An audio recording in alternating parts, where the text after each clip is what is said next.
물론 어떤 고통은 자업자득인 고통이 있습니다. 그걸 부정하면 안 됩니다.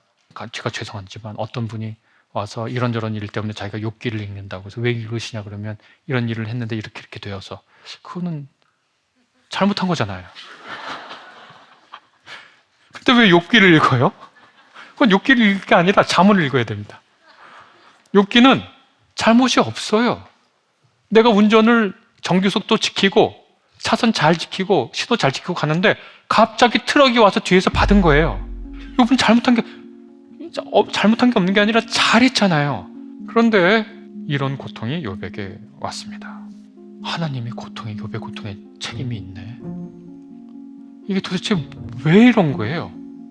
제일 많이 듣는 질문이 사랑의 하나님이 계시고 선하신데 왜 우리 삶에 고통이 있느냐라고 하는 이른바 신정론의 질문인데, 욥기는 그것과 관련되어 있고 그 질문에 대한 가장 큰 대답은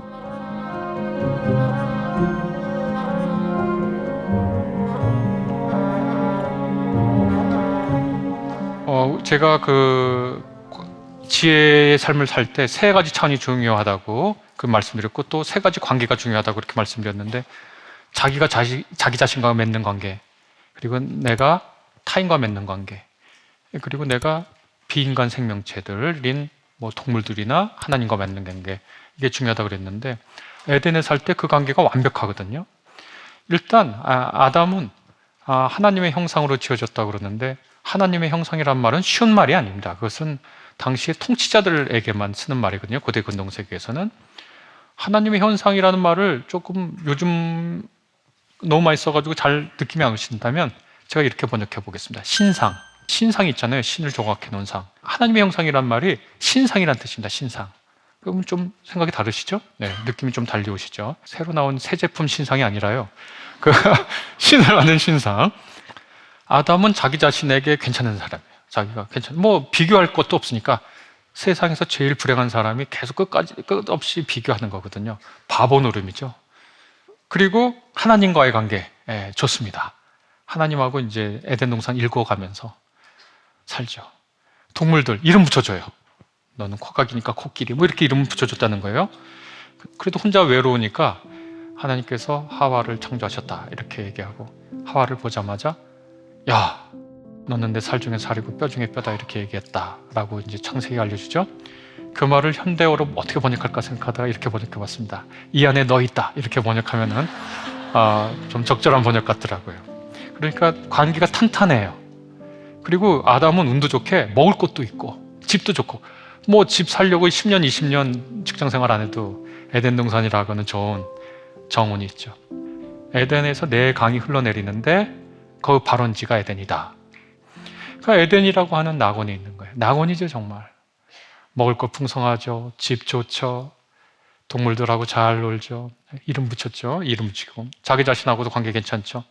하나님 저녁에 산보하실 때, 그 표현에 따르면 창세기 2장 산보하실 때 같이 산보하는 파트너죠. 또 자기 안에서 나왔는데 엄청 아름다워. 그래서 너는 내 뼈 중에 뼈고 살 중에 살이다. 그렇게 얘기하면서 행복하죠. 그런데 신라곤이 시작됩니다. 신라곤. 낙원을 잃죠. 뱀이 와서, 강교한 지혜로운 뱀이 와서 하와에게 너 저 선악과 먹으면 죽냐? 하나님이 정령 죽는다 그랬다. 너 먹어봐라. 그거 눈이 밝아져서 선악을 아는 일에 하나님처럼 된다. 그래서 하와가 먹잖아요. 이 얘기는, 선악과의 얘기는 하도 해석이 많지만 저도 제 나름대로 해석이 있습니다. 선악과라고 우리가 그 단어를 주목해 봐야 된다고 생각하는데요. 흔히 잘못 사과를 먹고 타락했다. 그거는 아닙니다. 선악과라고 하는 말이 나타내는 의미가 있습니다. 선악, 도덕적인 판단이죠. 그것은 선한 거야, 그것은 악한 거야. 그런데 고대 세계로 올라가면 선악이라고 하는 가치 판단, 도덕적 가치 판단하고 미학적 가치 판단, 예뻐, 못생겼어 하고, 또 실용적 가치 판단, 그것은 유익해, 무익해랑 다 호환되어 있어요. 야, 저거 좋은 나무야. 그러면 열매 잘 맺는 나무잖아요. 좋은이라는 말은 you look good 하면 너 잘생겼어 라는 말인데 you are a good boy 그러면 너는 착한 소년이야 이런 뜻이잖아요. 그러니까 good이라는 말 자체도 도덕적 판단하고 미학적 판단이 있잖아요. 마태복음서에 보면 예수께서 좋은 나무, 나쁜 나무 이렇게 말씀하시는데 좋은 나무는 열매 맺는 나무고 나쁜 나무는 열매 안 맺는 나무예요. 그러니까 선악 도덕하고 미추 미학적 판단하고 열매 잘 맺고 못 맺는 실용적 판단하고 모두 섞여 있어요. 지금도 우리도 섞여 쓰잖아요. 선악할 때 그 악자가 혐오할 때 오자도 되잖아요. 그것은 미학적 판단이잖아요. 악은 도덕적 판단이고 좀 젊은 세대는 한자를 잘 안 배우셔서 제가 지금 무슨 말하는지 모를 수 있지만 그건 어려운 게 아닙니다. 혐오할 때 오자랑 선악할 때 악자랑 같은 걸 쓴다. 근데 하나는 도덕적 판단이고 하나는 미학적 판단 그런 걸 한다. 그러니까 도덕적 판단, 미학적 판단, 실학적 판단이 섞여 있어요. 선악과를 먹으면 내 눈이 밝아져서 너의 이득과 손실을 따지는데 하나님처럼 된다. 이렇게 읽어보는 게 저는 어떤가 하고 제안을 합니다. 중요한 게 뭐냐 여기서 자신에게 이로운 것과 해로운 것을 가려내는 능력이 생겼다. 그리고 이것은 에덴 동산의 결정적인 타락을 갖고 온다. 왜냐? 에덴 동산에서는 하나님마저 자기 몰입적이지 않아요. 세상 고대 근동에 어떤 신이 인간들에게 집을 지어주냐고요. 집을 지어서 나한테 바치라 그러죠. 세상의 고대 근동에 어떤 신이 먹을 걸 마련해서 인간에게 주냐고요. 인간에게 소출 나왔으면 그 중에 몇 개는 내 거니까 나한테 와서 제사 지내라 그러죠.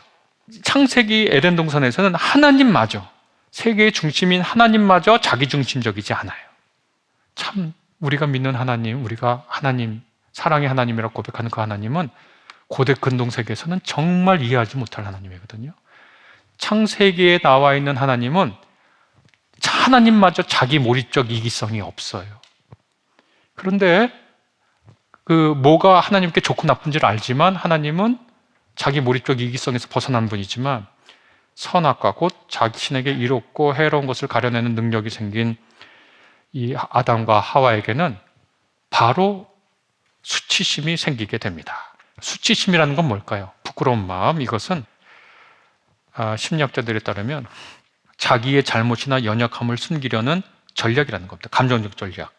타자와의 관계에서 자기 몰입적 이기성을 충족하고자 할 때 생기는 도덕적 자책이라는 거예요. 그러니까 수치심은 뭐냐? 내 이기성을 충족하려고 그러는데 그게 들켰어. 그럼 어떻게 해요? 창피하죠? 반장 선거하는데 나는 누구를 지지합니다. 내가 하고서 그 반장 후보를 추천했는데 쓸 때는 자기 이름을 쓰는 거예요. 그럼 어떻게 돼요? 그걸 들키면 수치스럽죠. 왜냐하면 자기 이기성을 충족하고자 할 때 생기는 도덕적 자책이거든요. 또 수치심은 자기의 잘못이나 연약함을 감추려고 해요. 그러니까 우리가 벌거벗으면 우리가 수치심을 느끼는데 그것을 옷으로 이런 걸로 가리려고 하는 이유는 뭐냐? 자기 연약함을 가리려고 하는 것이라는 거죠. 따라서 자기 몰입적 이기성은 수치심도 낳고 그 다음에 교만도 낳는 거거든요. 아담과 하와가 자기에게 무엇이 이롭고 무엇이 해로운지를 가려내는 능력을 갖고 나서 어떻게 됐냐면 바로 옷을 입습니다. 이게 굉장히 심오한 얘기죠. 아니 둘밖에 없는데 왜 서로 옷을 해 입냐고요. 그전에는 이 안에 너 있다. 너는 내 살 중에 살이고 뼈 중에 뼈다 이렇게 얘기했는데 둘 사이에 옷이라고 하는 걸로 서로를 보호해야 하는 겁니다. 지금 옷은 우리가 몸을 보호하러 입는다기보다는 우리의 신분이나 지위나 무엇을 위해서 입는데 옷의 원초적인 기능은 제2의 피부잖아요. 우리가 피부가 약하니까 이걸 입어서 우리를 보호하는 건데 왜 둘이 너는 내 사랑이고 나는 네 사랑이고 했던 사람 사이에 옷을 해 입냐고요. 이거는 자기 몰입적 이기성 때문에 자기에게 무엇이 해롭고 이로운지 확실히 구분하면서 자신의 도덕적 수치감이 생기고 서로가 서로를 경계하고 두려워하고 불신이 생겨서 서로 떨어져 있는 거예요. 관계가 파탄이 났죠. 하나님이 저녁에 내려오십니다. 여느 때처럼 산책하시다가 그 유명한 질문 하시잖아요. 아담이 안 보이니까 원래 하나님만 내려오면 아담이 쪼르르 달려와가지고 인사를 했나 보죠. 집에서 키우는 개처럼. 농담입니다. 농담입니다. 하나님 내려오시면 하나님 하고 막 반겼나 봐요. 그런데 아담이 안 보이네? 그래서 하나님이 에덴 동산 쩌렁쩌렁하게 큰 소리로 외치시잖아요. 아담아, 너 어딨냐? 아담이 인간이라는 뜻이니까 말을 바꾸면 인간, 너 어딨냐? 사람아, 너 어딨냐? 쩌렁쩌렁하게 에덴 동산을 울리는 그 목소리에 아담이 대답합니다. 제가 숨었습니다. 하나님이 있는데 하나님에게서 자기를 격리시킨 거예요. 관계의 파탄이죠. 아까 그 하나님과 인간 간의 관계, 자기와 타인 간의 관계, 자기와 자신 간의 관계가 있는데 파탄이 난 겁니다. 하와에게 묻습니다. 너 왜 그랬냐? 뱀이 줬습니다. 이게 하와가 뱀의 말을 들은 거죠. 하나님 말 대신에. 그리고 아담한테 그 전에 묻죠. 아담한테 너 왜 그랬냐? 하나님이 나한테 주신. 하와가 줬습니다. 관계가 완전히 파탄이 났죠. 이게 고통의 원형들입니다. 고통의 원형들. 그러니까 하나님이 너 먹었니? 먹었습니다. 이제 너는 이마에 땀을 흘려야 간신히 먹고 살아. 땅이 저주받았거든 너라. 관계가 완전히 파탄되는 거예요. 이름 붙이던 사회에서, 이름 붙이는 사회에서 서로가 서로를 허락하지 않는 존재가 된 거예요. 뱀과 여인 간의 관계. 뱀은 너의 뒤꿈치를 물고 너는 뱀의 머리를 밟겠지. 살인을 시도하고 실제로 살해하는 관계가 됐죠. 참 비참해졌죠. 뱀에게 얘기합니다. 너는 평생토록 배로 기어다니면서 흙을 먹을 거야. 이렇게 얘기합니다. 뱀이 흙 먹습니까? 뱀은 흙 안 먹죠. 그러니까 그 단어를 실제로 보면 안 됩니다. 옛날 뱀은 흙을 먹었다. 흙은 아니고 가치가 없는 거라는 거예요. 흙은. 혹은 먼지를 먹는 거예요. 그러니까 비참해진 거예요.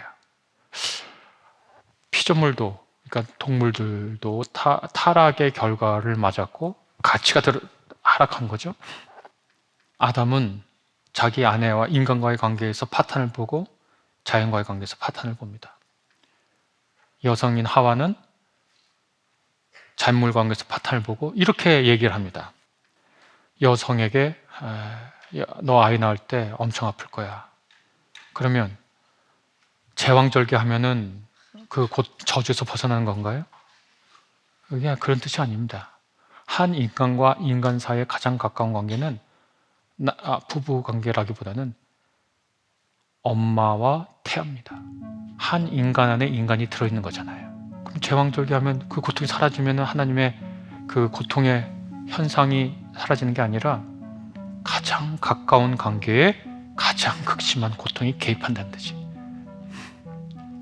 가장 가까운 관계잖아요. 근데 가장 극심한 고통이 들어와요. 그 다음에 하와에게 또 이렇게 합니다. 너는 남편을 지배하려고 하겠지만 남편이 너를 다스릴 거예요. 원래 남편과 아담과 하와의 관계 그런 게 아니었다는 거예요. 그런데 관계가 파탄되고 난 후에 이제 서로가 서로를 지배하려고 하는 거예요. 여성은 남성을, 남성은 여성을 지배하려고 한다는 거예요. 이제 에덴은 무너졌어요. 에덴은 무너지고 무너진 에덴의 질서 속에 더 이상 에덴에 살 수 없으니까 하나님께서 에덴의 동쪽으로 그들을 내쫓으시면서 가죽옷 입히십니다. 참 대단한 것 같아요. 하나님. 가죽옷 입히셔서 내보내고 이제 사람들이 에덴의 동쪽 삶을 살게 됐습니다. 우리가 잠언만 읽을 때 우리는 그 잠언의 세계에서 기쁨을 얻습니다. 그런데 우리가 사는 세계는 잠언의 세계가 아니잖아요. 잠언은 그렇게 말했는데, 그리고 실제로 그러하니 우리가 의미 있는 삶을 살려면 잠언의 세계로 들어가야 되는데 잠언의 세계가 우리가 사는 모든 세계를 설명하지 않습니다. 제가 노동이라고 하는 것은 자기를 실현하고 자기의 나와 상대방의 가치를 높이는 것이다. 노동이 뭡니까? 황무지인데 밭을 갈면 거기서 생산물이 나오는 가치를 만드는 거예요. 가치를 생산하는 거예요. 그런데 더 이상 자기 실현으로서 의미 있는 노동이 아니라 노동력을 파는 거예요. 그래서 노동한다는 건 고통스러운 거예요. 나 이제 그만 일하고 싶은데 내가 진짜 어쩔 수 없이 일해. 그래서 어떤 한 사람이 노동하고 노동력 파는 걸 구분했거든요. 노동은 자기가 실현되는 일이에요. 하나님이 천지 창조한 거는 하나님의 사랑의 하나님께서 사랑 속에서 그 넘치는 사랑으로 이 세상을 창조하니까 그것은 하나님의 사랑의 노동이라고 볼 수 있어요. 그 사람의 개념에 따르면. 근데 노동력을 파는 것은 어떤 가치를 누구에게 자기 시간과 노동을 넣어서 그 가치 생산하면서 대신 임금을 받는 거예요. 그러니까 노동력을 파는 것과 노동은 다른 겁니다. 그 학자의 구분에 따르면. 이제 인간은 간신히 먹고 사는 거예요. 땅 파면서 간신히 먹고 살게 됐습니다. 이것이 우리가 사는 또 하나의 세계의 진실이죠. 하나님과의 관계가 파탄나고 인간과의 관계가 파탄나고 또 가장 사랑하는 사람 사이에 가장 큰 고통이 개입한 겁니다. 실제로 그렇지 않습니까? 폭력 사건의 상당수가 가족 내에서 일어나지 않습니까? 제가 다른 사건은 얘기하지 않겠지만 제 입에 올리기 싫은 폭력 사건이 제일 많이 일어나는 것은 친지입니다. 친지. 잘 아는 사람이죠.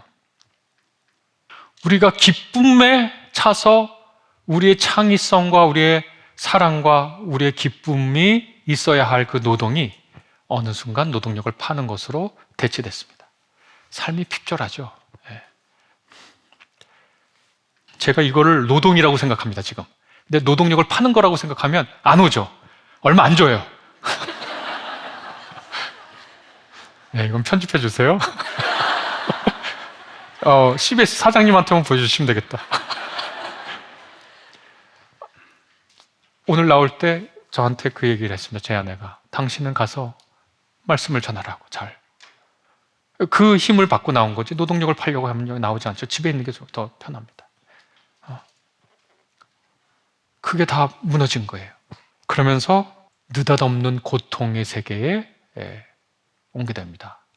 우리가 배웠던 걸로 말을 바꾸면 혼돈 괴물이 곳곳에 도사리다가 갑자기 우리 삶에 덮쳐옵니다.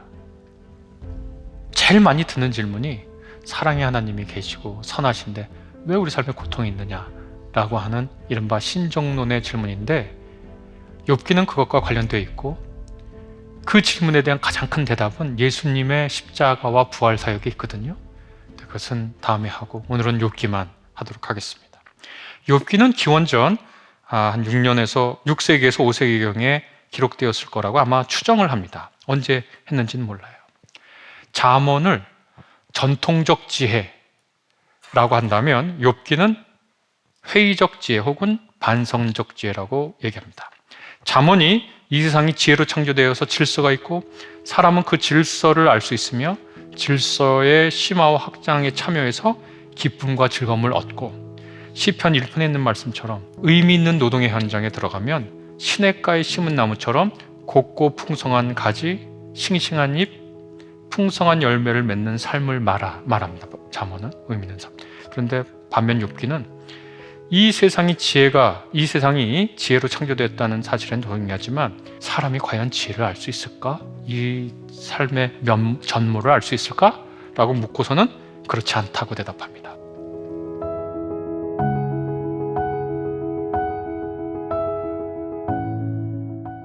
옛날 그 고대 근동세계에서는 지혜가 있는데 이 지혜가 쉽게 발견되지 않는다고 생각했습니다. 그건 어떤 은유를 들 수 있냐면 금광을 들 수 있습니다. 금광에 가면 땅을 파야 금이 나오죠. 그냥 땅 위에 금이 널브러져 있으면 금광이 아니죠. 근데 금을 파려면 정말 들어가야죠. 석탄을 팔려면 석탄 갱도에 들어가야 됩니다.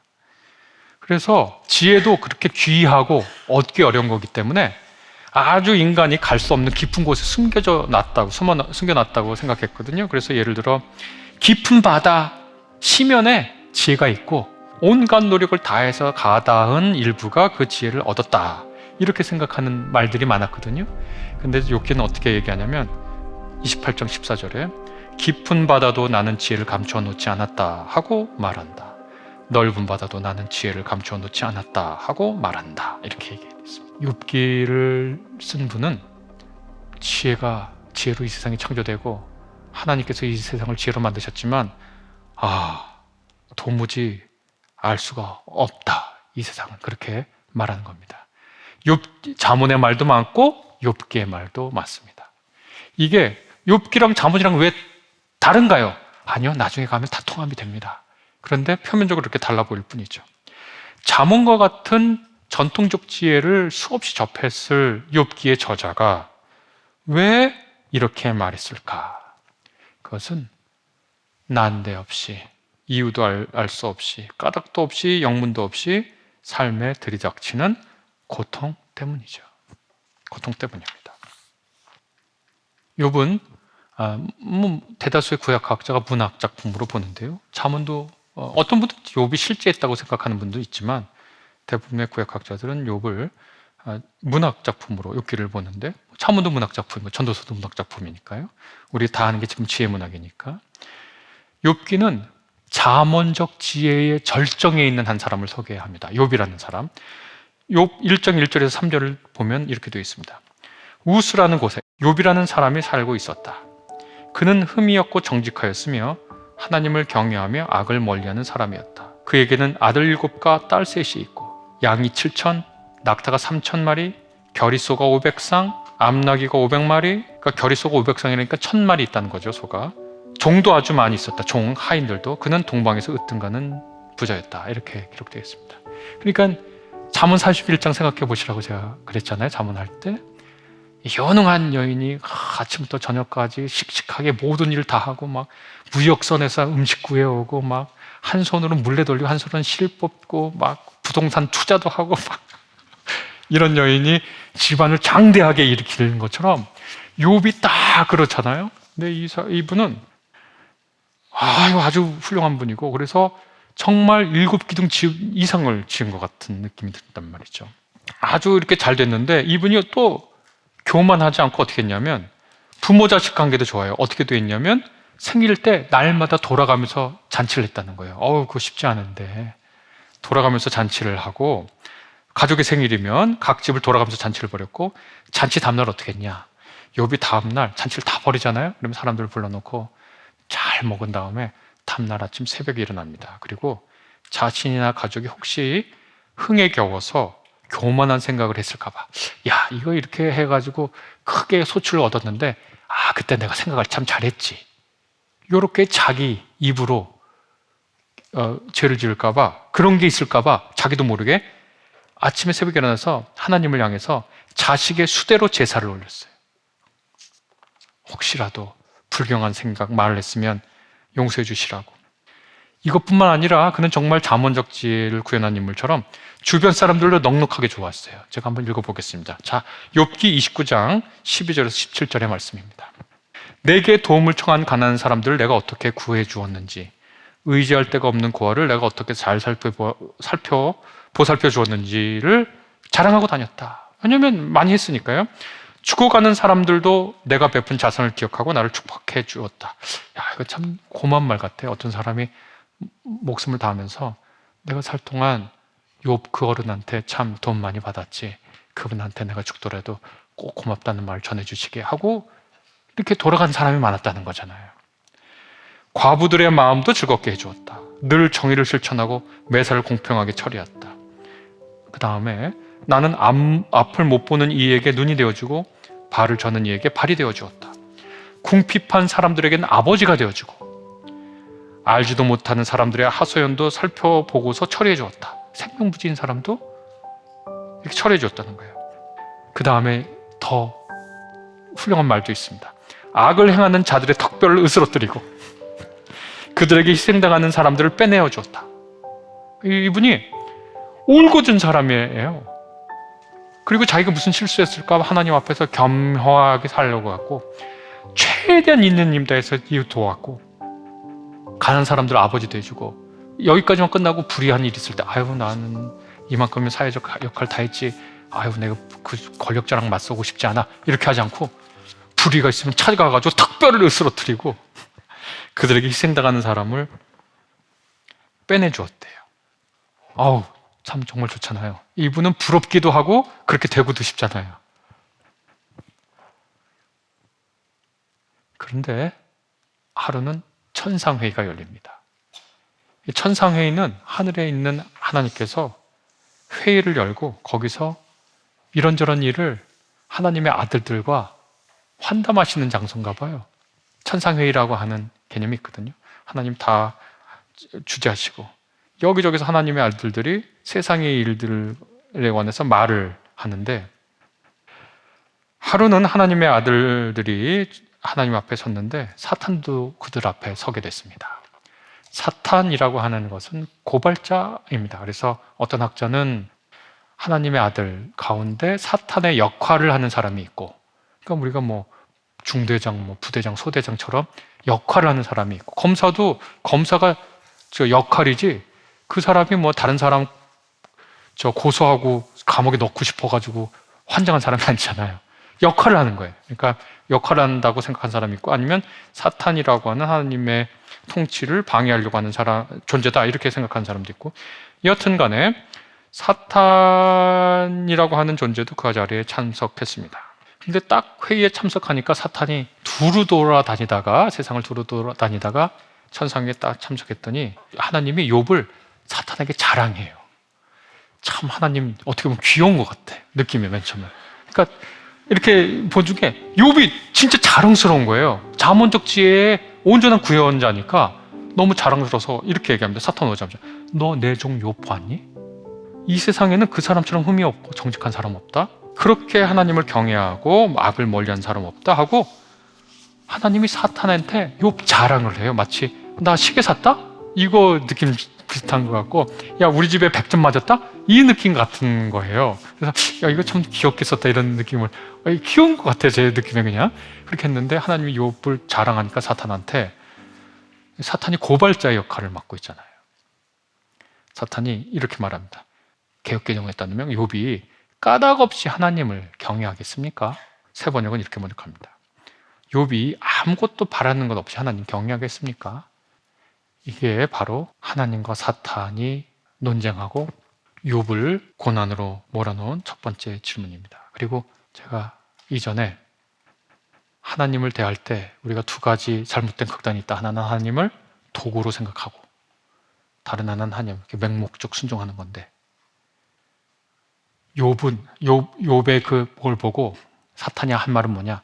하나님을 도구적 존재로 생각하고 하나님이 욥에게 복을 주니 하나님이 욥을 경외하는 것처럼 보이는 거지, 실제로 하나님이 욥의 도구적 존재가 되어주지 않는다면 욥이 하나님을 경외하겠습니까?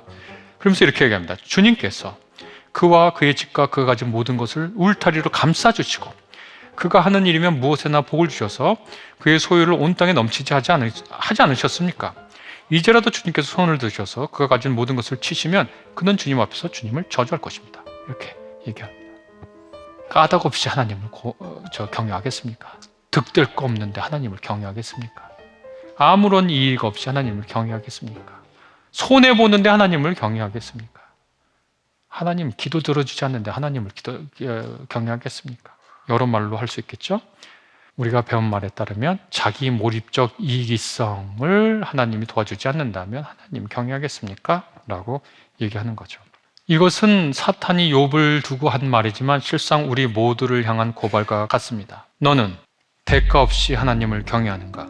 아니면 너의 이익과 관련돼서 하나님을 경외하는가? 그 질문을 하는 거겠죠? 나아가서 하나님 앞에 선하고 이로운 삶을 살아온 사람이 뜻모를 역경 속에서도 그 품격을 잃지 않는가? 라는 질문하고도 연결될 겁니다. 여러분 같으면 사탄의 이 도발에 어떻게 하시겠습니까? 저는 너 뭐 고발하고만 살더니 야 욥은 그런 사람 아니야 이렇게 얘기하겠죠. 저는 같으면 그랬을 것 같아요. 야 그렇게 하지 마. 그런데 욥을 잘 아시는 하나님이 어떻게 얘기하냐면, 아니 그렇게 하라고 허락하신 거예요. 1장 12절에 그가 가진 모든 것을 다 내게 맡겨보겠다. 다만 그의 몸에는 손을 대지 말아라 이렇게 하셨거든요. 하나님이 미스테리예요. 아니 왜 욥을 그 까닭없이 그렇게 하려고 하시는 겁니까? 그런데 하나님이 야 진짜 하나님 왜 저러지? 하는데 동시에 몸에는 손 대지 마 이렇게 또 가이드라인을 또 주셔요. 하나님은 미스테리예요. 하나님을 잘 모르겠어요. 헷갈리기 시작해요.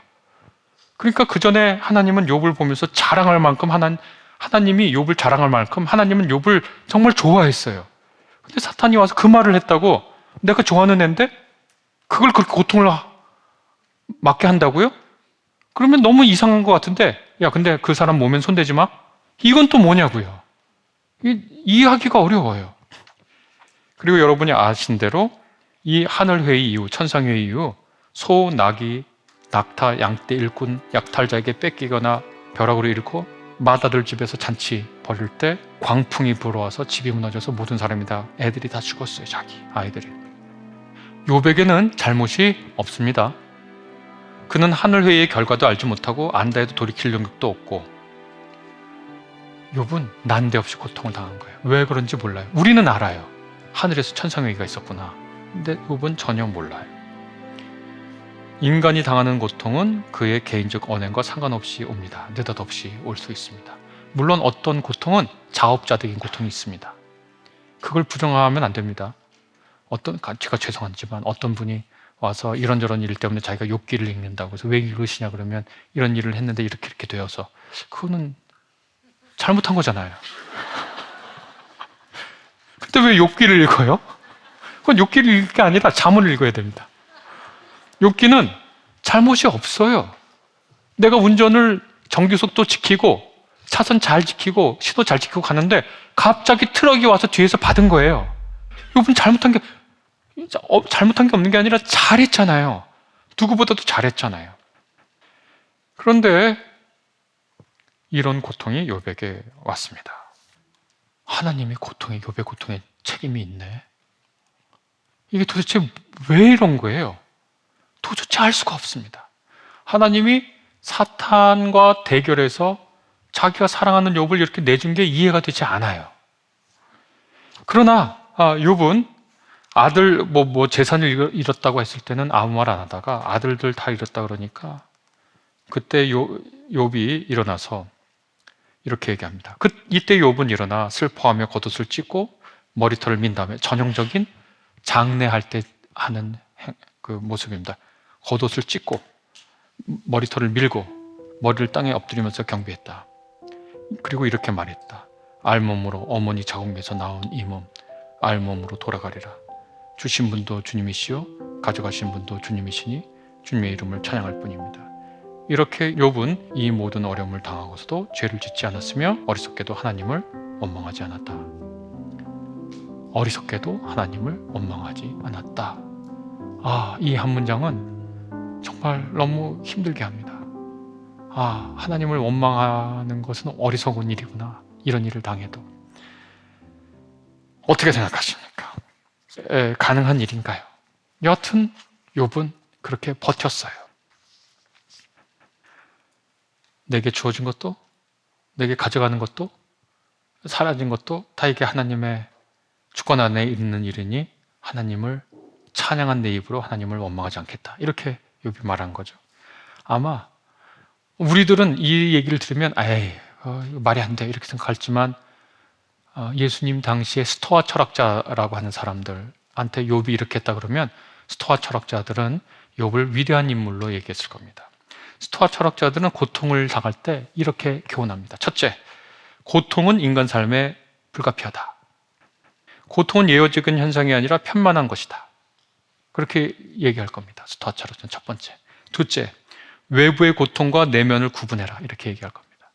외부의 고통은 언제 어디서나 어떻게 일어날지는 모르고 그건 우리가 통제할 수 없다. 그러나 외부의 고통이 일으킨 사건, 내면과 우리의 대응은 우리가 통제할 수 있다.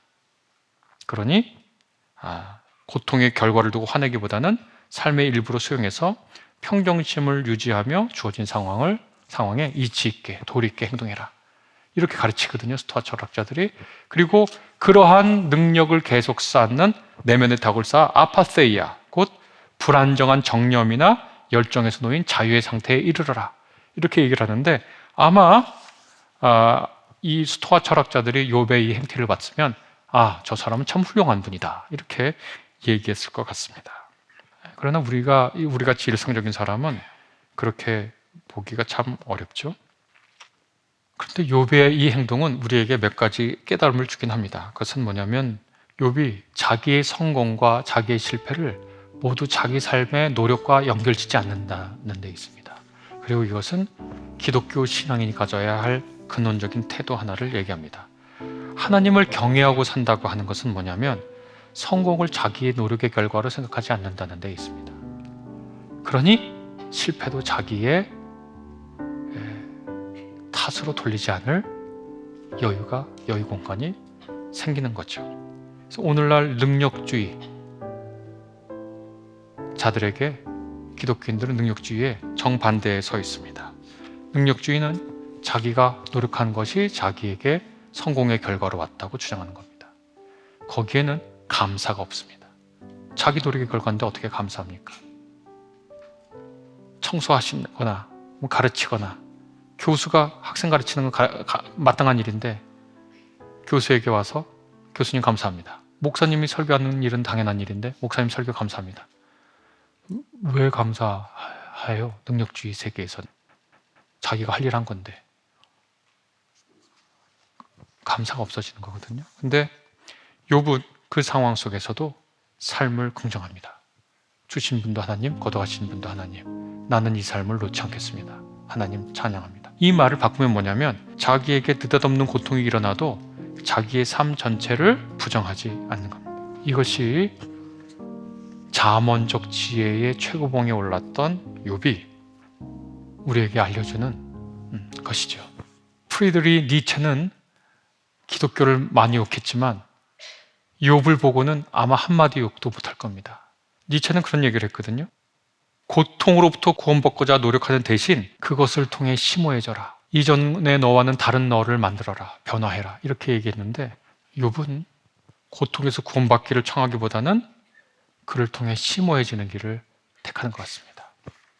이제 욥은 순전함을 지켰어요. 이제 하나님이 이겼죠. 대결에서 2라운드가 벌쳐집니다. 사탄이 다시 오는 하늘회의가 열렸어요. 또 하나님께서 사탄에게 어디 갔다 왔냐 이렇게 물으니까 사탄이 땅을 이리저리로 돌아다니다 옵니다 라고 얘기하고 하나님이 또다시 욥을 자랑합니다. 너는 내 종 욥 잘 봤지? 이 세상에 그 사람만큼 흥미없고 정직한 사람, 그렇게 하나님을 경외하고 악을 멀리한 사람 없다. 내가 나를 부추겨서 공연히 그를 해치려고 하였지만 그는 여전히 자기의 온전함을 굳게 지키고 있지 않니? 이렇게 얘기를 합니다. 하나님이 또 자랑해요. 근데 저는 여기 이 구절을 다시 읽으면서 약간 소름 끼쳤거든요. 어느 부분에 소름 끼쳤냐? 너 내 종 욥 봤지? 그 사람 고통당해도 잘 참아낸다? 그렇게 말씀하셔도 되는 건가? 욥이 자식 잃고 얼마나 고통스러운지 좀 안 됐다는 말씀 한마디만 하시면 안 되나? 그러나 이 말씀에서 욥기가 보여주는 하나님이 하는 말씀은 내 생각이 옳았지? 라는 얘기를 하는 거예요. 너무 힘들어요. 아까도 말씀드렸듯이 욥기에서 하나님은 미스테리예요. 심지어 어떤 구약학자는 이렇게까지 말합니다. 욥기에서는 하나님조차도 무신론자라고. 무신론자가 그렇게 얘기하잖아요. 어떻게 저런 하나님을 믿냐? 혹은 저런 하나님이 어떻게 있냐? 근데 그 구약학자가 이렇게 썼어요. 욥기에서는 하나님마저도 무신론자 같다고. 정말 이렇게 가만히 읽고 있으면 이걸 어떻게 받아들이지? 하나님은 미스테리입니다. 그랬더니 사탄이 이렇게 얘기합니다. 가죽으로 가죽을 대신할 수 있는 법이죠. 지금 욥의 주변을 건드렸지 욥을 건드리진 않으셨잖아요. 욥을 건드려 보세요. 그러면 욥은 하나님을 욕할 겁니다. 그의 뼈와 살을 치시면 그는 당장 주님 앞에 주님을 저주하고 말 것입니다. 이렇게 사탄이 2라운드를 시작해요. 하나님이 허락하셔요. 그런데 또 어떻게 하냐면 목숨만은 건드리지 마. 아니 이게 도대체 어떻게 된 건지 모르겠어요. 그러니까 정말 미스테리하지 않아요? 이분은 목숨만은 하지 마 이렇게 얘기를 합니다.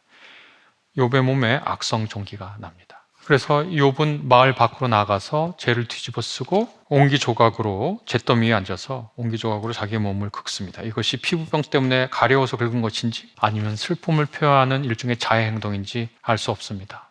이때 욥의 아내가 등장합니다. 고대 지혜문헌에서 이렇게 조언하러 등장하는 여성은 늘 올바른 길을 알려주는 걸로 등장하거든요. 근데 욥기에 나타나는 욥의 아내는 다른 역할을 담당하죠. 이렇게 써 있습니다. 욥은 잿더미에 앉아서 옹기 조각을 가지고 자기 몸을 긁고 있었다. 그러자 아내가 그에게 말했다. 이래도 당신은 여전히 신실함을 지킬 겁니까? 차라리 하나님을 저주하고서 죽는 것이 낫겠습니다. 이것도 아이러니한데, 하나님을 저주하고서 죽는 것이 낫겠습니다 할 때 이 저주는 사실 문자 그대로 번역하면 축복하고 죽는 것이 낫겠습니다 이렇게 번역할 수 있거든요. 비아냥으로도 얘기할 수 있습니다. 당신은 아직도 여전히 신실함 지킵니까? 아유, 하나님 찬양하다 죽으세요. 이렇게 번역할 수도 있는 거거든요. 그러니까 욥이 당신까지도 어리석은 말을 하는 건, 우리가 누리는 복도 하나님께 받았으니까 재앙도 하나님께 받는 거지 하고서 아내하고도 갈라섭니다. 재산 잃고 아내 잃고 아들 딸 잃고 신락원의 고통의 절정을 욥이 지나고 있습니다. 그때 저기에서 세 친구가 오죠. 여러분 잘 알다시피 세 친구 대만 사람 엘리바스, 빌닷, 소발 이 셋이 와서 욥이 이 모든 재앙을 만나서 고생한다는 소식을 듣고 욥을 달래고 위로하려고 저마다 집을 떠나서 욥에게서 왔다. 이렇게 되어 있습니다. 여러분, 이게 그냥 쉽게 지나갈 수 있을지 몰라도 바로 욥기가 알려주는 굉장히 중요한 모습입니다. 여러분 생각해 보세요. 욥의 세 친구가 왜 왔죠? 욥의 세 친구가 욥이 부자니까 돈을 꾸러 왔나요? 욥의 세 친구하고 아들, 딸들이 멋지고 잘생겨서 사돈을 맺으러 왔나요? 아니면 그 욥의 세 친구가 욥의 아내하고도 깊은 돈독한 관계에서 욥의 아내도 위문하러 왔나요? 왜 왔나요, 욥을? 까닭 없이 왔어요. 이해관계를 넘어서 내 친구 욥이 고통 중에 있으니까 욥을 찾아왔어요. 욥이 까닭 없이 하나님을 섬기는 거하고 같은 거예요. 그 전에 모든 사람은 욥을 보고 싶어 했어요. 가난한 사람은 욥에게 가서 밥을 달라고 그랬어요. 과부하고 하는 보살펴 달라고 그랬어요. 아버지처럼. 억울한 사람은 저 사람 턱뼈 부러뜨릴 사람입니다 말했어요. 누가 나를 괴롭히면 가서 요 벌은 좀 해결해 주십시오. 불의합니다. 재산 빌리러 오고 돈 빌리러 오고 호의 받으려고 오고 자기 억울한 거 호소하러 왔어요. 그런데 욥 다 잃었어요. 건강도 잃었어요. 근데 저 멀리 사는 욥의 친구들이 욥 앞에 왔습니다. 이게 뭐죠? 이게 바로 욥이 까닭 없이 하나님을 섬길 수 있다. 인간은 까닭 없이 하나님을 섬길 수 있다라고 하는 하나의 힌트 같은 겁니다. 사탄은 인간은 이해관계에 움직이는 존재라고 말하는 거예요. 이해득실에 의해서 움직이는 존재다. 아니면 두려움에 의해서 움직이는 존재다. 제가 여러 군데서 얘기했지만 뒤에서 총이나 칼을 겨눠서 사람을 움직이게 하거나 아니면 그 사람 앞에 돈을 놔두거나 금을 놔둬서 나가게 하거나 사탄의 생각은 인간은 이해득실 아니면 두려움과 협박으로 움직이는 거라고 생각하는 거예요. 그런데 욥과 욥을 방문하러 온 친구들은 인간은 사랑 때문에 움직인다는 걸 지금 몸으로 보여주는 거예요. 욥의 친구들은 저 멀리서 이 모든 재앙을 만나서 고생한다는 소식을 듣고, 그러니까 욥의 소식을 듣지 않고 욥하고 좀 놀아볼까 재밌게 좋은 사람이니까 온 게 아니라 재앙의 소식을 모두 듣고 욥을 위로하려 저마다 집을 떠나서 먼 길을 떠나서 욥 앞에 왔어요. 이게 품격 있는 인간의 모습입니다. 욥의 친구들 답네요.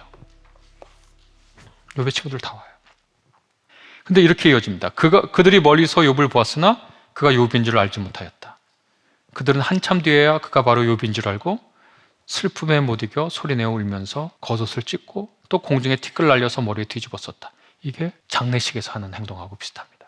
그들은 밤낮 이래 동안을 욥과 함께 땅바닥에 앉아 있으면서도, 밤낮 이래 동안이라고 그러면 제사 기간이거든요.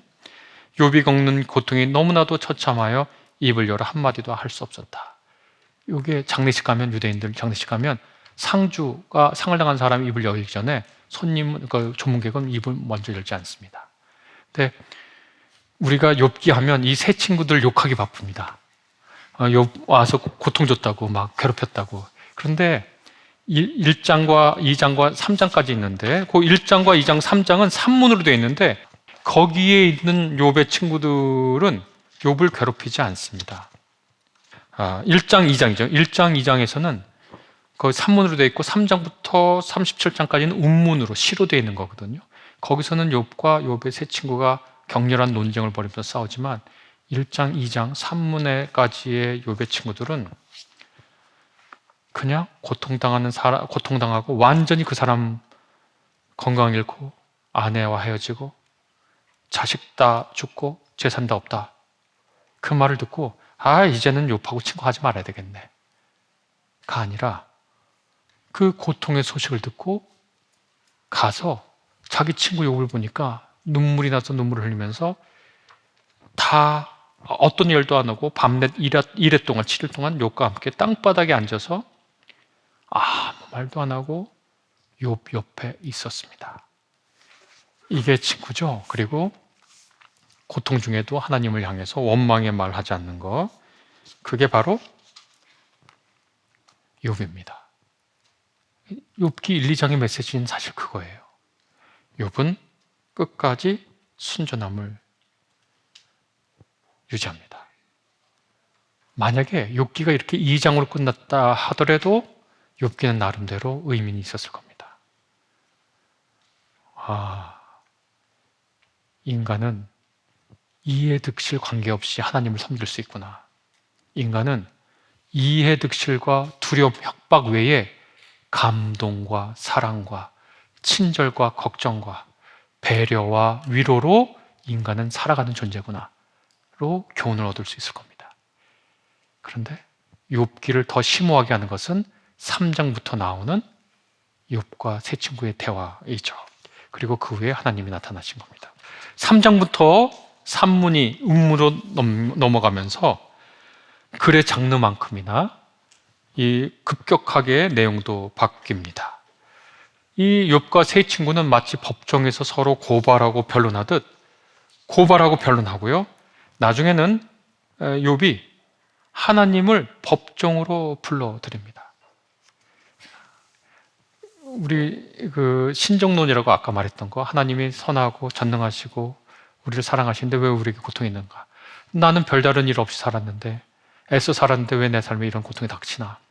이런 질문을 하면서 욥이, 신정론 질문이죠. 그러면서 하나님을 나랑 좀 법적으로 싸워보자고 하고 법정으로 부르는 내용입니다. 마치 이 2일 동안에 친구들이 옆에서 장례를 치르는 그 기간에 산문의 욥이 죽고 운문의 욥으로 살아난 것처럼, 이전에 욥이 죽고 새로운 욥으로 살아난 것처럼, 그렇게 욥기가 완전히 처절한 비명과 격렬한 항의로 그렇게 바뀌게 됩니다. 욥은 하나님을 원망하지는 않습니다. 그러나 꼭 묻고 싶은 게 생긴 거예요. 욥의 질문은 나는 선한데 왜 고통당해요? 이거라고 저는 생각하지 않습니다. 3장부터 나오는 욥 질문의 핵심은 뭐냐면, 삶이 고통으로 가득한데 도대체 인생은 왜 있어야만 하는가라고 하는 것이 욥의 질문입니다. 욥은 인과응보의 얽매인 신앙이 아니기 때문에 선한데 왜 고통받아요가 아니에요. 삶이 이렇게 고통스러운데 왜 살아야 하는가라는 겁니다. 7장 1절에서 2절 이렇게 욥이 말합니다. 인생이 땅 위에서 산다는 것이 고된 종살이와 다를 것이 무엇이냐? 그의 평생이 품꾼의 나날과 같지 않느냐? 품꾼, 노동력을 파고 사는 것. 저물기를 몹시 기다리는 종과 같고 수고한 싹을 애타게 바라는 품꾼과도 같다. 3장 20절에서 23절 또 욥이 말합니다. 어찌하여 하나님은 고난을 당하는 자들을 태어나게 하셔서 빛을 보게 하시고 이렇게 쓰디쓴 인생을 살아가는 자들에게 생명을 주시는가? 이런 사람들은 죽기를 기다려도 죽음이 찾아와 주지 않는다. 그들은 보물을 찾기보다는 죽기를 더 바라다가 무덤이라도 찾으면 기뻐서 어쩔 줄 모르는데 어쩌여 하나님은 길 잃은 사람을 붙잡아 놓으시고 사방으로 그 길을 막으시는가? 그러니까 욥의 질문의 핵심은 선하게 사는데 왜 고통당해요? 이게 아니에요. 인생은 고통으로 가득 찼는데 왜 살아야 하는가를 묻습니다. 그리고 죽음을 간절히 바라죠. 그곳은 악한 사람도 더 이상 소란을 피우지 못하고 삶에 지친 사람들도 쉴 수 있는데 3장 17절부터 19절입니다. 그곳에 갇힌 사람들도 함께 평화를 누리고 노예를 부리는 감독관의 소리도 들리지 않는 곳인데 그곳은 낮은 자와 높은 자의 구별도 없고 종까지도 주인에게서 자유를 얻는 곳인데 이렇게 산다고 하는 것의 고통을 얘기합니다. 종까지도 주인에게서 자유를 얻는 곳인데 이런 표현들을 읽어보면 정말 욥이 모든 인간을 대표해서 고통으로 가득 찬 이 세상을 왜 살아야 하는지, 왜 인간에게 생명을 주셨는지 하나님께 대표로 묻고 있는 것 같습니다. 이러한 욥의 생각은 사실 오늘날의 반출생주의라고 부르는 생각하고 일맥상통합니다. 반출생주의는 인간은 살 이유도 없고 목적도 없고 의미도 없고 인간을 결혼해서 애를 낳아서도 안 되고 인생은 아무런 의미가 없다고 주장하는 거거든요. 이런 일들이 실제로 반출생주의가 옛날부터 있었습니다. 2019년 2월에 인도 뭄바이라고 하는 곳에 27세의 기업인인 라파엘 사무엘이 있었는데 부모를 고소했어요. 동의 없이 자기 나갔다고. 사무엘은 기업인이라고 그랬죠. 가난하지도 않아요. 크게 고통을 당하지도 않았어요. 재밌는 건 그 부모가 모두 다 변호사입니다. 부모 자식 관계도 원만해요. 사무엘이 말하고자 하는 바를 기사가 이렇게 요약합니다. 인류라는 건 의미가 없습니다. 너무 많은 사람들이 고통받고 있어요. 인류가 멸종하면 지구와 동물들은 더 행복해질 겁니다. 분명 훨씬 더 나을 거예요. 그리고 인간도 더는 고통받지 않겠죠. 인간의 존재는 완전히 무의미합니다. 이 얘기가 욥기의 3장부터 31장에 있는 핵심 물음이라고 저는 생각합니다. 왜 인류가 도대체 뭔 의미라는 거예요, 인생이? 아니, 인간이 고통을 이렇게 당하고 고통에 민감한 존재인데 왜 이 삶을 살아야 돼? 이것은 지적인 차원에서 문제제기지만 여러분이 혹시 보셨을지 모르겠는데 영화 가버나움이라고 하는 영화에서는 주인공 자인의 사례가 등장합니다. 주인공 자인은 소년인데 나를 세상에 태어나게 한 부모를 고소합니다. 그는 돌보지 않을 부모가 자기를 태어난 것을 분노하고 자기 여동생이 있는데 출생 신고도 안 해서 등록도 안 돼 있는 거예요. 자기 여동생이 있는데 부모가 집값을 못 내니까 그 집주인한테 우리 딸이 초경을 하면 시집 보내겠다고 그러고서 집에 사는 거예요. 이 자인은 자기 동생을 끝까지 지키려고 했지만 결국 실패하고 제가 기억한 영화 내용으로는 이 어린 나이에 시집간 자기 누이가 죽고 그 다음에 자기 부모를 고소하게 되죠. 부모를 고소합니다. 왜 나를 낳았냐고. 사춘기의 그 반항이 아닙니다. 그러려면 왜 나를 낳았어? 이게 아니라 라파엘 사무엘은 아주 깊은 지적 고민인 거고 이 주인공 자인은 삶의 처절한 고통 속에 질문하는 겁니다. 삶의 허무감 속에 이걸 질문하는 분도 있습니다. 제가 배운 선생님이기도 한 분이죠. 마광수 선생님이라고 계셨는데 그분은 1980년대 중반에 쓴 글에 이렇게 썼습니다. 나는 나의 동의도 없이 아이를 낳고 효도하라고 드립다 강조하는 효사상이 너무 싫다.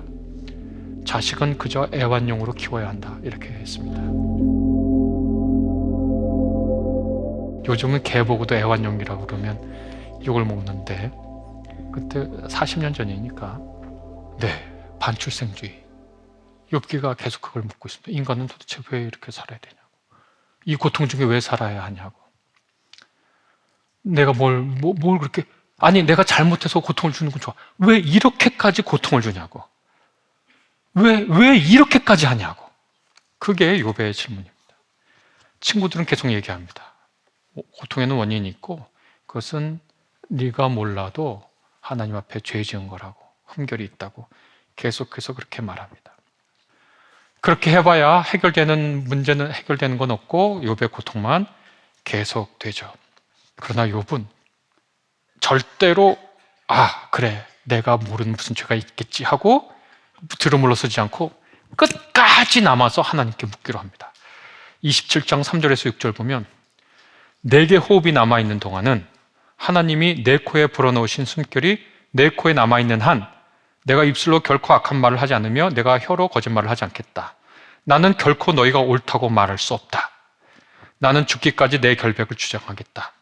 내가 의롭다고 주장하면서 끝까지 굽히지 않아도 내 평생 양심에 꺼림칙한 날은 없을 것이다. 욥은 그래 타협하지 않아요. 그래 너희들이 그렇게 말해도 나는 잘못한 게 없어. 그런데 이 난데없는 고통, 서로 인간이 뭔 잘못을 했다고 해도 왜 이렇게까지 고통을 줘야 되는 거야? 그것을 욥이 묻고 완전히 혼돈괴물에 사로잡힌 삶이죠. 왜 인간이 그토록 극심한 고통을 당해야 하고 태어나지 않는 것이 태어나는 것보다 더 낫다고 여기는데 왜 인간이 살아야 하는지를 욥이 묻습니다. 이제 어떻게 해결이 될까요? 여러분은 이 질문에 어떤 대답이 있을 거라고 생각하십니까? 욥기의 마지막에 하나님께서 등장하십니다. 욥이 하나님을 재판장으로 불러내고 하나님께서는 폭풍이 치는 가운데 38장이요. 거기서 완전한 하나님의 영광으로 욥에게 나타나서 이렇게 말씀하십니다. 욥은 대답을 원했겠죠. 왜 네가 고통을 당하는지. 하늘 천상회의 결과를 얘기해줘도 되고, 그러나 하나님은 욥을 꾸짖고서는 대답 대신 질문을 합니다. 욥은 대답을 원하는데 이렇게 얘기합니다. 38장 2절에 4절 내가 누구에게 무지하고 헛된 말로 내 지혜를 의심하느냐. 이제 허리를 동이고 대장부답게 일어서서 묻는 말에 대답해 보아라. 내가 땅에 기초를 놓을 때에 내가 거기에 있기라도 하였느냐. 내가 그처럼 많이 알면 내 물음에 대답해 보아라. 그리고 하나님께서는 욥이 결코 대답할 수 없는 창조와 우주에 관한 질문을 합니다. 까마귀 때 누가 먹였니? 짝짓기 때 누가 정했니? 이렇게 얘기를 쭉 합니다. 그리고 제가 방금 전에 읽어드린 그 얘기를 쭉 할 때 욥이 질문에 대해서 이렇게 대답합니다. 저는 비천한 사람입니다. 제가 무엇이라고 감히 주님께 대답할 수 있겠습니까? 다만 손으로 입을 막을 뿐입니다. 이미 말을 너무 많이 했습니다. 더 할 말이 없습니다. 이렇게 얘기를 합니다. 이 대화가 의미하는 바는 뭘까? 그러니까 욥이 막 그런 가장 중요한 질문을 하는데 그 대답을 듣고 싶은 거잖아요. 왜 이렇게까지 고통스러워야 되는가? 도대체 산다는 건 뭔가? 왜 부지한 사람에게 이런 일이 일어나는가? 하나님이 나타나셔서 너는 이런 일 때문에 천상에서 회의가 일어서서 이렇게 된 거야. 이렇게 말씀하지 않으시고 너 한번 대답해봐라. 창조할 때 너 어디 있었냐? 하고 쭉 그렇게 말씀하신다는 말이죠. 욥이 대답할 수 없는 우주의 창조에 대해서 말씀하신단 말이죠. 그리고서 욥이 거기 다 대답 못하겠습니다. 이렇게 얘기를 합니다. 아주 유명한 한 구약학자에 따르면 이 대화가 의미하는 바는 하나님이 인간이 다 헤아릴 수 없는 우주와 세상의 운행을 책임지고 운행하고 있으며 욥의 운명을 중요시하기에는 하나님은 너무 많은 일을 한다. 그러니까 욥이나 인간 일반은 그가 생각하는 것처럼 대단하지 않고 하나님은 너무나 크신 분이기 때문에 인간 개개인의 운명은 하나님의 안중에 없다. 이렇게 말하는 것이다 라고 한 학자는 얘기합니다. 굉장히 유명한 학자인데요. 구약학자는. 저는 그 말이 일리가 있으면서 사실 하나님 입장에 볼 때 욥이라고 하는 한 개인이 뭐겠습니까?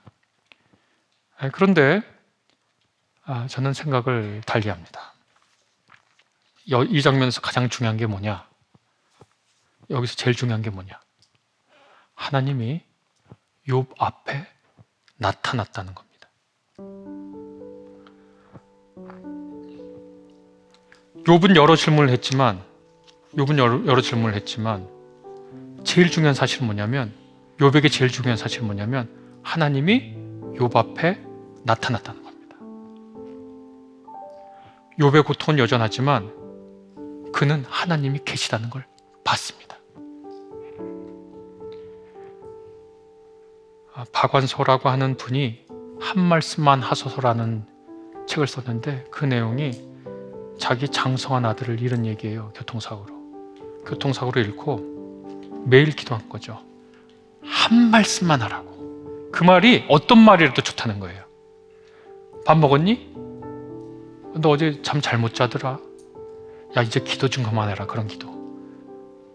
여러 말이 있을 수 있어요. 그러나 딱 하나님이 한마디만 하면 괜찮다는 거예요. 자기 아들을 왜 죽였는지 몰라도 괜찮다는 거예요. 한마디만 하면 된다는 거예요. 박완서 그 작가가. 그러면 자기가 그걸 받아들이겠다는 거예요. 한마디만 하면. 근데 욥 앞에 하나님이 나타났어요. 그러면 욥은 이제 질문이 없어요. 하나님의 수많은 질문은 욥이 대답하지도 못할 뿐만 아니라 욥이 대답할 수도 없고 욥은 그걸 대답하고 싶은 마음도 이제 없어요. 왜냐하면 박완서 작가는 한 말씀만 하면 자기 아들 잃은 거 괜찮다고 그렇게 생각하려고 그러는데 하나님이 나타나셔서 정말 많은 말씀을 내 앞에서 하셨잖아요. 그러니 욥의 그 비탄에 찬 질문은 해결된 건 없지만 해소됐습니다. 질문이 더 이상 하나님한테 물을 게 더 이상 필요 없어요. 왜냐하면 내 앞에 나타난 하나님이 계시잖아요. 그러면 왜 인간은 고통스럽게 살아야 되나요? 왜 인간에게 이런 고통까지 주시나요? 라는 말이 필요가 없습니다. 왜냐하면 하나님이 계셔요. 이렇게 계셔서 내가 이해할 수 없는 말이라도 나한테 하고 계시잖아요. 내 앞에 간 내 아들, 딸들이 그렇게 내 앞에 나타나신 하나님의 능력 안에 있어요. 능력과 사랑 안에 있어요. 내가 재산을 잃고 아내와 헤어진 이유가 뭔지는 몰라요. 그런데 나에게도 복을 주셨던, 재앙도 주셨던 그 하나님이 내 앞에 있어요. 그러면 이제 된 겁니다. 질문이 사라졌습니다. 하나님이 욥 앞에 나타난 후 욥이 한 마지막 말을 두고 논쟁이 있습니다. 대부분은 그러므로 저는 제 주장을 거두어드리고 티끌과 잿더미 위에 앉아서 회개합니다 라고 번역합니다. 그런데 욥이 뭘 회개할까요? 저는 제 주장을 거두어드리고 라고 할 때 이 거두어드리고가 사실은 거부나 경멸, 멸시를 뜻하고 회개로 번역된 히브리어 나함이 회개 한탄 후회됨과 함께 위로라는 말로도 번역된다는 사실을 송민원 교수라는 분이 지적했는데 저는 그것이 꽤 설득력 있다고 생각했습니다. 그래서 그분은 욥기 42장 6절을 어떻게 번역하냐면 이렇게 저는 멸시를 받아왔습니다만 먼지와 재 위에서 위로를 얻습니다. 이렇게 번역하는데 저도 이 번역이 꽤 좋다고 생각합니다. 자, 욥은 세상 사람들한테 모든 걸 다 잃고 멸시를 받았어요. 지금 잿더미와 티끌 위에 그냥 그대로 앉아있어요. 아무것도 변한 건 없어요. 그런데 하나님이 내 앞에 나타났어요. 하나님, 위로를 받습니다. 욥은 어떻게 했죠? 재와 티끌 위에서도 인간 존엄의 깃발을 똑바로 세우고 나는 내 목숨이 닿을 때까지도 내 결백함을 주장한다. 품격 있습니다. 바로 그런 욥이기에 하나님께서 직접 나타나셔서 꾸짖듯이 보이지만 실상 그의 하나님이 나타나시는 것 자체가 욥에게는 더할 나위 없는 선물입니다. 욥은 왜 인간이 고통 중에도 살아야 되는가에 대한 답을 욥기는 합니다. 인간은 살아서, 고통 중에도 살아서 하나님의 얼굴을 뵙습니다. 그러니 고통 중에서 재와 티끌 위에서 우리는 우리의 고귀함을, 인간 위엄의 존엄의 깃발을 높이 세우고 흔들리지 않습니다. 하나님께서 여러 순간에 나타나셔서 우리가 그분을 뵙고 내가 재와 티끌 위에 있어도 위로를 얻습니다 라는 말을 우리에게 기대하실 수 있습니다. 욥기가 이렇게 끝납니다. 욥은 이후에 140년을 더 살았대요. 재산이 2배래요. 아들, 딸도 새로 아들 7, 딸 3을 낳았습니다. 근데 욥기가 참 재밌는데 어떻게 되냐면 그 3딸이 매우 아름다웠고 아들과 딸에게 똑같이 재산을 물려주었대요. 이게 참 재밌는 말입니다. 왜 하필 딸들을 그렇게 얘기하고 아름다웠다 그러고 재산을 똑같이 나눠줬다고 그러는지 참 재밌는 얘기입니다. 신라곤이 다시 회복되는 것 같습니다. 에덴의 그 관계로. 아담과 하와는 자기 중심적 이기성 때문에 하나님이 오실 때 피했습니다. 하나님을. 그런데 욥은 좋은 깃발을 꼿꼿이 세우고서 하나님을 법정으로 불러내서 하나님을 뵙습니다. 욥과 같은 사람이 여기 어디에 있다면 우리는 그 어른을 찾아가서 그분이 본 하나님이 어떤 분인지를 물어보고 싶겠죠. 이렇게 말하면 고통을 신비의 영역으로 치부하거나 그런 하나님이 어디 있어? 라고 말하는 사람이 있을 수 있습니다. 욥기는 아무것도 설명하지 않는다고 주장할 사람도 있습니다. 그러나 저는 그렇게 말하는 분에게 이렇게 대답하고 싶습니다. 태어나버린 자기 삶을 망치거나 다른 존재를 가학하는 길을 가기보다는 티끌과 잿더미 위에서도 삶의 문제를 진지하게 질문하며 떳떳함과 존엄을 굳게 유지했던 욥이 자기 삶을 원망하는 것보다 훨씬 더 고귀하다. 삶의 고통이 폭풍처럼 몰아칠 때 욥의 지혜 외에 더 좋은 길이 있는가? 극심한 고통 가운데서도 인간의 고귀함을 유지하는 그를 따른 지혜는 힘들고 어렵겠죠. 그러나 스피노자가 말한 것처럼 모든 고귀한 것은 힘들 뿐만 아니라 드뭅니다. 오늘 우리 삶의 지혜에 대해서 말하잖아요. 우리가 우리의 삶을 잘 살아가는 지혜의 2번째 차원이 고통 속에서도 품격을